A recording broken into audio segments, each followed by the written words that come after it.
So good morning dear students, welcome back in HWA current affairs classes. आज हम पढ़ने वाले हैं 5 जनवरी का इंपॉर्टेंट करंट अफेयर।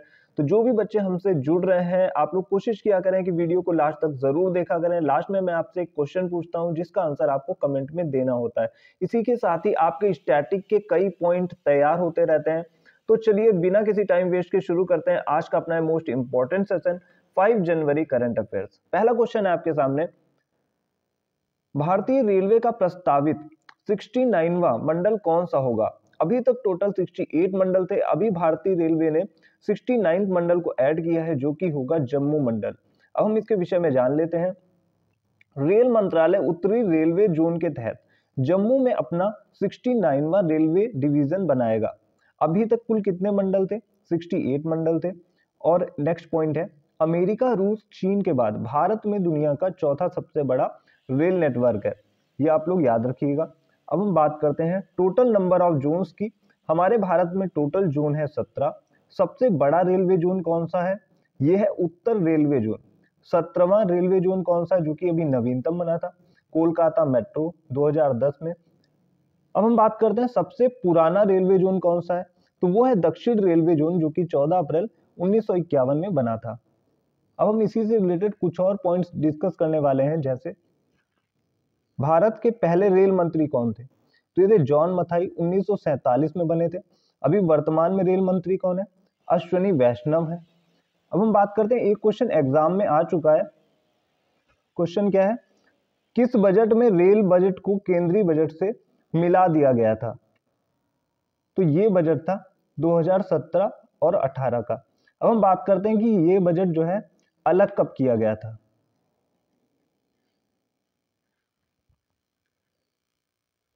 तो जैसा कि अभी हम डिस्कस कर रहे थे कि केंद्रीय बजट में रेल बजट को मिलाया कब गया, तो 2017-18 में मिलाया गया था। अब हम बात कर लेते हैं कि अलग कब किया गया। तो ये एक्वर्थ कमेटी ने अलग किया था 1924 में। अब हम बात करते हैं विलय किस कमेटी के द्वारा किया गया था, तो वो कमेटी थी विवेक देवराय कमेटी। कई बार एग्जाम में क्वेश्चन आ जाते हैं और मैंने आपके सारे ही डाउट यहाँ पे क्लियर कर दिए। रेलवे बजट केंद्रीय बजट में कब मिलाया गया, कब अलग किया गया, सबसे पुराना रेलवे जोन कौन सा है, सबसे नया रेलवे जोन कौन सा है, टोटल रेलवे जोन कितने, सारे क्वेश्चंस आपके इससे निकल आएंगे। अब हम बात करते हैं सेकंड नंबर के क्वेश्चन की। सेकंड नंबर का इंपॉर्टेंट क्वेश्चन है हमारा, पहले खो खो विश्व कप 2025 का शुभंकर क्या है? तो अभी जो पहले खो खो विश्व कप होने वाले हैं इनके अभी शुभंकर की घोषणा कर दी गई है, यानी कि मैस्कॉट, जो कि है तेजस और तारा। अब हम बात कर लेते हैं first kho kho world cup 2025 की होस्ट कौन है? होस्ट अपना प्यारा देश भारत है। प्लेस की बात करें यानी स्थान, कहाँ होने वाले हैं ये होने वाले हैं इंदिरा गांधी स्टेडियम न्यू दिल्ली में। और डेट कौन सी रहेगी? 13 से 19 जनवरी 2025 तक ये चलने वाले हैं। अभी हम बात जैसे कि कर रहे थे मैस्कॉट की, तो मैस्कॉट है तेजस और तारा। तेजस की बात करें तो ये प्रतिभा तथा ऊर्जा का प्रतीक है। तारा की बात कर लेते हैं तो ये मार्गदर्शन व आकांक्षा का प्रतीक है। अब हम बात करते हैं जो कि मोस्ट इंपॉर्टेंट क्वेश्चन है और एसएससी जीडी में पूछा जा चुका है कि खो खो में कुल कितने खिलाड़ी होते हैं? तो ये होते हैं 9 खिलाड़ी। ब्रांड एम्बेसडर की बात करें तो अभी ब्रांड एम्बेसडर बनाए गए हैं खो खो के सलमान खान। ये भी क्वेश्चन करंट का है, आप लोग याद रखिएगा। अब हम बात करने वाले हैं अपने थर्ड क्वेश्चन की। थर्ड क्वेश्चन क्या है, ग्रामीण भारत महोत्सव 2025 का आयोजन कहाँ किया गया? तो ये किया गया है न्यू दिल्ली में। डेट क्या है? 4 से 9 जनवरी 2025 के मध्य। उद्घाटनकर्ता कौन है, यानी उद्घाटन किया किसने? तो अपने प्रधानमंत्री नरेंद्र मोदी जी ने इसका उद्घाटन किया है। आदर्श वाक्य की बात करें तो आदर्श वाक्य है गांव बढ़े तो देश बढ़े। अब हम चलते हैं अपने नेक्स्ट पेज पे। तो हम लोग आ चुके हैं अपने नेक्स्ट पेज पे। हाल ही में विश्व ब्रेल दिवस मनाया गया, तो ये मनाया जाता है प्रतिवर्ष 4 जनवरी को। अब ये मनाया गया है कल।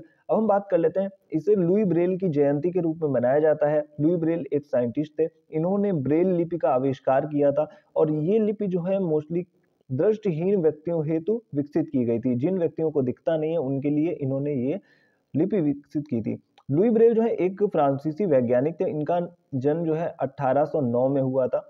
अब हम बात कर लेते हैं कि ये लिपि होती कैसी है। तो इसमें जो दृष्टिहीन व्यक्ति होता है उसके लिए एक अक्षर को 6 डॉट से दर्शाया जाता है, यानी कि 6 डॉट्स होते हैं इस टाइप के, जिससे वो अक्षरों को पहचानता है। अब हम चलते हैं अपने नेक्स्ट क्वेश्चन पे, जो कि है 5th नंबर का क्वेश्चन। हाल ही में विदेश मंत्रालय ने 2025 के प्रवासी भारतीय पुरस्कार हेतु कितने नामों को नामित किया या फिर कितने नामों की घोषणा की है? तो ये कुल 27 नाम है। ये जो पुरस्कार है प्रवासी भारतीय पुरस्कार, ये उन लोगों को दिया जाता है जो कि भारतीय हैं और विदेश में रहते हैं। मैंने यहाँ पे पॉइंट भी मेंशन कर रखा है। यह सम्मान विदेश में रहने वाले भारतीयों को दिया जाता है और इस बार ये 18वां प्रवासी भारतीय दिवस है। अब हम बात करने वाले हैं 6 क्वेश्चन की। 6 क्वेश्चन है हमारा, भारत के प्रमुख वैज्ञानिक सलाहकार का निधन हुआ है अभी हाल ही में और उन्हें पद्म भूषण पुरस्कार किस वर्ष मिला था? तो बात कर लेते हैं, इनको पद्म भूषण पुरस्कार मिला था 1999 में। नाम क्या है इनका? डॉक्टर राजगोपाला चिदम्बरम। इनकी 1936 में इनका जन्म हुआ था, 2025 में अभी इनका 88 वर्ष की उम्र में निधन हो गया है और 1975 में इनको पद्मश्री पुरस्कार भी मिला था। अब हम बात करते हैं कि वर्तमान मुख्य वैज्ञानिक सलाहकार कौन है? अजय कुमार सूद हैं जो कि चौथे नंबर के। और ये जानना भी आपके लिए बहुत जरूरी है कि प्रथम वैज्ञानिक सलाहकार कौन थे? तो वो थे एपीजे अब्दुल कलाम आजाद, जो कि पहले थे 1999 में बने थे। अब हम बात करते हैं अगले क्वेश्चन की, जो कि 7वां क्वेश्चन है। हाल ही में किस देश ने 1 जनवरी 2025 से पर्यटक कर लागू कर दिया है? तो ये लागू किया है अभी रूस ने। बात हुई है रूस की, तो रूस की कैपिटल है मॉस्को, यहाँ की करेंसी है रूबल। प्रेसिडेंट की बात करें तो प्रेसिडेंट है व्लादिमीर पुतिन और पीएम यहाँ के जो प्राइम मिनिस्टर है वो कौन है? मिखाइल मुश्ट्रीन। और संसद है यहाँ की ड्यूमा। कई बार एग्जाम में क्वेश्चन आ जाता है। अब हम बात कर लेते हैं कुछ प्रीवियस क्वेश्चंस है, बहुत सारे बच्चों के छूट जाते हैं। जैसे अभी नवीनतम जिला बना महाकुंभ क्षेत्र, कहाँ का बना है? तो ये उत्तर प्रदेश का बना है, 76वां जिला। अभी तक उत्तर प्रदेश में 75 जिले थे। हम बात करते हैं 9वें क्वेश्चन की। वर्टिकल रेल ब्रिज पम्बन 2.0 का कहाँ स्थित है? तो ये स्थित है तमिलनाडु में। हम बात करते हैं 10 नंबर के क्वेश्चन की। महाराष्ट्र के नए सीएम कौन बने हैं? तो ये बने हैं अभी हाल ही में देवेंद्र फडणवीस। तो ये क्वेश्चन थोड़े ओल्ड थे बट बहुत सारे बच्चों के स्किप हो जाते हैं, इस वजह से मैंने आज की क्लास में करवा दिए। अब हम चलते हैं नेक्स्ट पेज पे, पूछ लेते हैं आज का क्वेश्चन। यह आप लोगों के लिए आज का क्वेश्चन है। प्रथम विश्व ध्यान दिवस पहली बार मनाया गया है और किस डेट को मनाया गया है? ये आप लोगों को बताना है कमेंट बॉक्स में। अब हम चलते हैं रिवीजन पार्ट की तरफ। तो हम लोग आ चुके हैं रिवीजन पार्ट की तरफ। पहला क्वेश्चन है, कौन सा राज्य देश की पहली तटीय और जल पक्षी गणना करा रहा है? तो ये कराने वाला है अभी गुजरात। बात करते हैं अगले क्वेश्चन की। हाल ही में एसोचैम का महासचिव किसे बनाया गया है? तो ये बनाया गया है मनीष सिंघल को। ये आप लोग याद रखिएगा, और जिसको डिटेल में देखना तो वो बच्चे फुल वीडियो जरूर देख लें, ज्यादा लेंदी नहीं है, केवल 10 मिनट का वीडियो। अगला क्वेश्चन है, हाल ही में किस मंत्रालय ने 2025 को सुधारों का वर्ष घोषित किया है? तो ये घोषित किया गया है रक्षा मंत्रालय के द्वारा। अब हम बात करते हैं कुछ और एडिशनल पॉइंट्स मैंने आपको पढ़ाए थे। 2024 को अंतर्राष्ट्रीय कैबिनेट वर्ष किसने घोषित किया? यूनाइटेड नेशन ने ही घोषित किया। और 2025 को क्वांटम विज्ञान और प्रौद्योगिकी वर्ष भी यूनाइटेड नेशन ने ही घोषित किया है। अब हम चलते हैं 4th नंबर के क्वेश्चन की तरफ। 4th नंबर का क्वेश्चन है हमारा, 1 जनवरी 2025 को केंद्र सरकार ने किस योजना को शुरू किया है? तो अभी वन नेशन वन सब्सक्रिप्शन योजना को अभी केंद्र सरकार ने शुरू किया है। अब हम चलते हैं नेक्स्ट पेज की तरफ। तो हम लोग आ चुके हैं नेक्स्ट पेज पे। मैंने कुछ स्कीम्स भी आपको कल रिवाइज करवा रखी थी। अब हम चलते हैं 5th नंबर के क्वेश्चन की तरफ। 5th नंबर का क्वेश्चन है हमारा, हाल ही में किसे पद्म पाणि लाइफ टाइम अचीवमेंट पुरस्कार के लिए चुना गया? तो ये मिलेगा साई परांजपे को, जो कि निर्देशक और लेखिका हैं और इनका योगदान भारतीय सिनेमा और मराठी साहित्य में रहा है। बात करते हैं 6th नंबर के क्वेश्चन की। हाल ही में किसे गंगाधर राष्ट्रीय पुरस्कार से सम्मानित किया गया? तो ये मिला है प्रतिभा सत्यापति को। 7th नंबर का क्वेश्चन है, हाल ही में 31वीं राष्ट्रीय बाल विज्ञान कांग्रेस कहाँ प्रारंभ हुई? तो ये प्रारंभ होती है भोपाल मध्य प्रदेश में। उद्घाटनकर्ता कौन है? वहां के सीएम मोहन यादव जी हैं। विषय क्या है? स्वास्थ्य एवं कल्याण के लिए पारिस्थितिकी तंत्र को समझना। और 30वें नंबर की कहाँ हुई थी? अहमदाबाद गुजरात में हुई थी। ये आप लोग याद रखें। अगला है अपना 8वां क्वेश्चन, हाल ही में सिख दात परियोजना किसने प्रारंभ की है? तो ये प्रारंभ की है पंजाब राज्य ने। चलते हैं नेक्स्ट पेज की तरफ। हम लोग आ चुके हैं नेक्स्ट पेज पे। 9th नंबर का क्वेश्चन है, हाल ही में ह्यूमन मेटान्यूमो वायरस HMPV के लक्षण बच्चों तथा बुजुर्गों में कहाँ दर्ज किए गए हैं? तो अभी ये भारी मात्रा में वायरस फैल चुका है चाइना में। क्या नाम है? Human metapneumovirus HMPV। 10 number का क्वेश्चन है, हाल ही में संयुक्त राष्ट्र सुरक्षा परिषद ने अस्थायी सदस्य के रूप में किस अफ्रीकी देश को चुना है? तो ये चुना गया है सोमालिया को।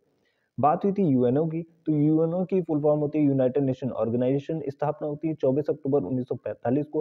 हेडक्वार्टर है न्यूयॉर्क में। कुल अंग कितने होते हैं, स्थायी कौन सा है, अस्थायी कौन सा है, मैंने आपको सारी चीजें बता रखी हैं। डिटेल में वीडियो अगर देखना है तो आप इस वीडियो को फुल देख सकते हैं। कल के क्वेश्चन हम लोग डिस्कस कर लेते हैं, जैसे एडीबी का मुख्यालय कहाँ है, मनीला में। नाटो का मुख्यालय कहाँ है, ब्रुसेल्स में। और ब्रिक्स का मुख्यालय कहाँ है, शंघाई चीन में। तो कई सारे बच्चों ने इसके सही आंसर दिए, तो वो बच्चे मुझे सीरियस लगते हैं जो लास्ट तक वीडियो को देखते हैं और आंसर भी देते हैं, जिससे उनका स्टैटिक जीके तो स्ट्रांग होता ही है, करंट भी डेली वो पढ़ रहे हैं, तो उनके करंट स्टैटिक दोनों की तैयारी साथ में हो रही है। और अगर आप वीडियो को फर्स्ट टाइम देख रहे हैं तो चैनल को सब्सक्राइब कर लीजिएगा, क्योंकि इतने कम टाइम में कंटेंट आपको यूट्यूब पे कहीं भी देखने को नहीं मिलेगा। तो आज के लिए इतना ही, मिलते हैं next day next important video के साथ। Thank you.